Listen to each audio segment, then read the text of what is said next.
Glenn Hobbs was initiated into a satanic coven as a child by his grandfather and continued participating for many years. I recently asked Glenn about his involvement and the importance of Halloween to the occultist. Well, my involvement in satanic worship was, I was involved in it as a child. Of course, I was a generational Satanist, what they call a generational Satanist, and what that means is that my family was involved in it and their family before them.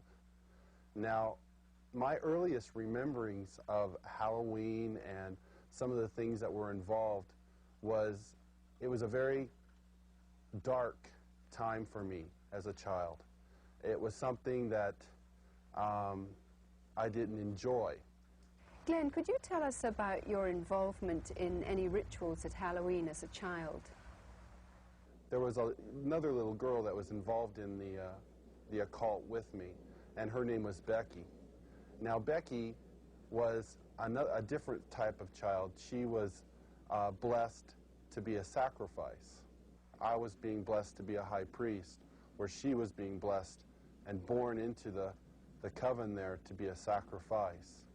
Now, we were in a ritual where we were married together. It was a marriage to the beast, and me and the little girl were married together, and there was a lot of sexual abuse that took place and a lot of blood that was spilt over us, joining us together. When do Halloween rituals actually begin, and what is the ultimate purpose of Halloween? Well, the ritual that I remember the most clearly began about the end of September. Me and the little girl, the one I mentioned named Becky, the abuse was very concentrated at that time. We were taken into several rooms where our clothing was removed. We spent the next couple of weeks in a kind of a shack where a lot of rituals went on, where a lot of animals were killed.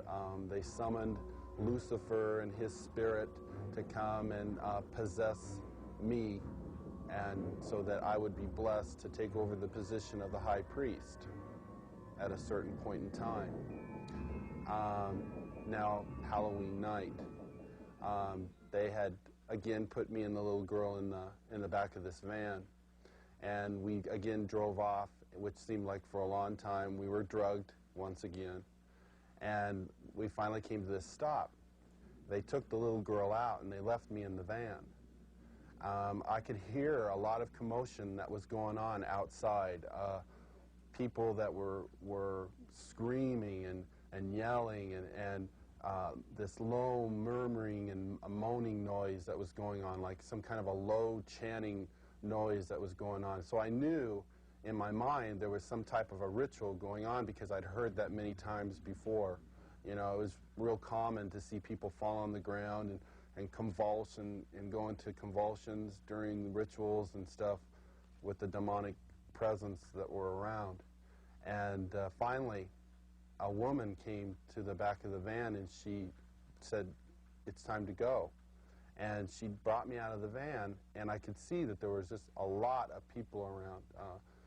Some were dressed in dark brownish kind of robes with hoods over them. They took me up and they led me up to this stone altar. And I remember I saw the little girl, and she was on the altar. Now, at first, you know, I just wondered what was going on, because you never knew. I mean, they used the altar for a lot of different things. They could have just been sacrificing an animal over, could have been a sexual abuse from the high priest on to her. You know, it was a hard thing to know for sure. Well, they ushered me up to the altar, and I could see that they had bound her feet. They had her feet spread apart, her legs, and they had bound them to the ends of the altar, and they had taken her arms, which were laying out this way, and roped them to the altar, which had little kind of like hooks, which they could bind the ropes around. And she was really white. I remember seeing her, and she was just real pale and real white. And I noticed that they had slit the bottoms of her feet and her wrists, and they were taking the blood that was running out of those areas and putting them into chalices and passing those cups around to different people who were partaking of her blood. Then the high priest, he took the athami, or the ritual knife, and he picked it up and he put my hand on it, and then he forced it into her chest. So when I think back on Halloween, you know, over that period of time that happened, you know, that was the climax event, Halloween night, where they killed that innocent little girl. And this is something that's happening every Halloween. That's not just an isolated event. I mean, there are children all over the world who are losing their lives during Halloween night, and yet we, as a society, we go out and celebrate it, and we go door to door and we ask for candy, and it's a big celebration to us. And I think it's quite ironic how one group of people are thinking it's fun and another group of people are taking human life, and yet they don't, you know, there seems to be this wall and nobody wants to face the facts of what's really going on.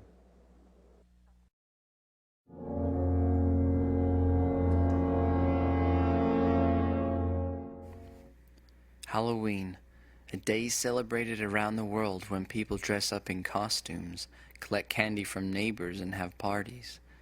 But do you ever take time to think about the origins of Halloween? Most people don't think twice about participating in it, saying, "It's all in fun," or "It's not evil to me." But is this so-called Hallow evening really so innocent? Are there ties to paganism and Satanism? Shall we as Christians celebrate Halloween, or should we have an alternative name for it, like Harvest Festival? Before we get into those questions, let's take a closer look at the history of this night and how it all started. Samhain, or Halloween as it is called today, was celebrated on October 31st to November 2nd, and started out as one of 4 major holy days to the Celtic Druids, referred to as fire festivals by them. To the Celts, fire was a symbol of divinity, holiness, truth, and beauty. To the Druids, these events signified the beginning of the cold and dark half of the year. Their belief was on this night the veil between the living and the dead was dropped, and dead souls were wandering the earth, creating havoc and causing mischief. To appease them, the Celts dressed up like the dead souls so they wouldn't cause them any harm. Large bonfires were made, and animals and crops were also thrown into the bonfire as sacrifices. Communing with the dead and divination, or fortune-telling, was also a common practice during this time. Later on, Catholicism came in and changed the name of this pagan 3-day holiday to Halloween, or All Hallows Eve, All Saints' Day, and All Souls' Day.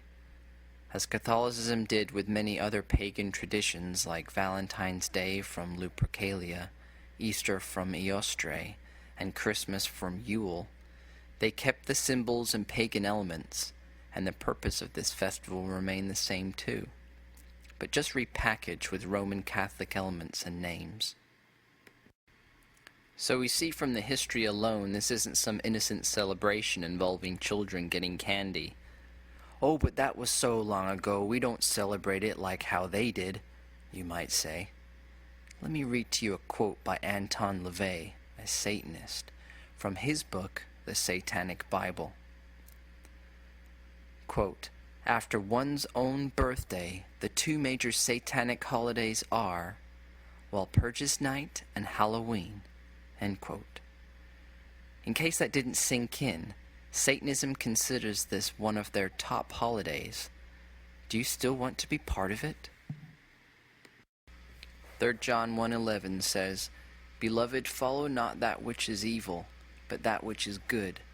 He that doeth good is of God, but he that doeth evil hath not seen God." 2 Corinthians 6:14, "Be ye not unequally yoked together with unbelievers. For what fellowship hath righteousness with unrighteousness? And what communion hath light with darkness?" Halloween is filled with darkness, from symbols of death, ghosts, devils, and witches. We should not want to have anything to do with this. God wants us to be separate. 2 Corinthians 6:17. Wherefore come out from among them, and be ye separate, saith the Lord, and touch not the unclean thing, and I will receive you. The Lord has warned us not to play around with these occultic ways. Deuteronomy 18:9-14. When thou art come into the land which the Lord thy God giveth thee, thou shalt not learn to do after the abominations of those nations. There shall not be found among you any one that maketh his son or his daughter to pass through the fire, or that useth divination, or an observer of times, or an enchanter, or a witch, or a charmer, or a consulter with familiar spirits, or a wizard, or a necromancer. For all that do these things are an abomination unto the Lord, and because of these abominations the Lord thy God doth drive them out from before thee. Thou shalt be perfect with the Lord thy God. For these nations which thou shalt possess hearkened unto observer of times, and unto diviners. But as for thee, the Lord thy God hath not suffered thee so to do. Now should we have an alternative for this day like harvest festivals? Alternative, however, implies substitute. It assumes our children need something to take the place of Halloween, since they won't be participating in the secular and pagan celebrations. It suggests our children are missing out on something, which they are not. Rather, teach your children what 1 John 2:15 says. Love not the world, neither the things that are in the world. If any man love the world, the love of the Father is not in him. Teach your children the truth about Halloween and its origins. You might think that you're doing some good by having your own alternative party, but why do you need a substitute at all, and especially on this specific night? By doing so, you are still keeping this satanic tradition alive, not transforming it. 1 Thessalonians 5:22. Abstain from all appearance of evil. The world should see Christians as being completely against this satanic day. We should not celebrate this day and be against anything that resembles it.